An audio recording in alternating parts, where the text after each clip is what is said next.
Rare photos show everyday life at Navy ship during World War II. In 1942, shortly after the U.S. entry into the war, the Navy established a special group called the Naval Aviation Photographic Unit to document and publicize its aviation activities.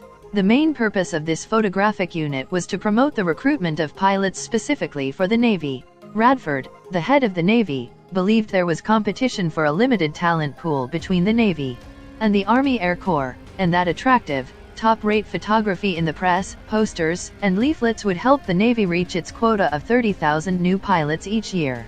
Edward Steichen, one of the most renowned and well-paid photographers in the world, was asked to assemble a team and run the Naval Aviation Photographic Unit.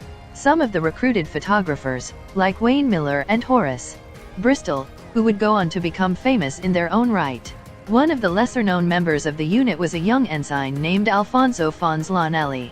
Fons began working with the unit as an assistant and darkroom developer but was promoted to photographer.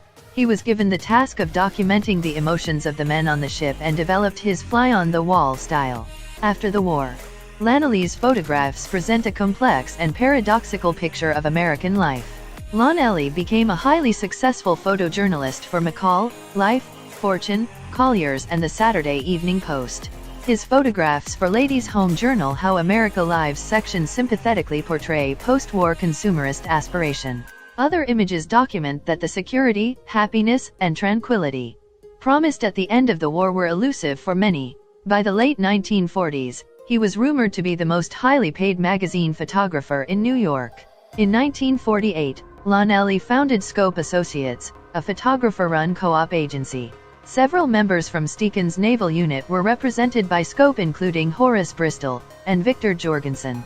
In 1951, Lonelli established his own movie production studio, Filmscope Incorporated. Lonelli continued to make photographs and films through the 1980s. In 1982 his studio caught fire and many of his vintage prints and equipment were destroyed. Fons Lonelli passed away in 1988. If you like this video, make sure you subscribe to my channel.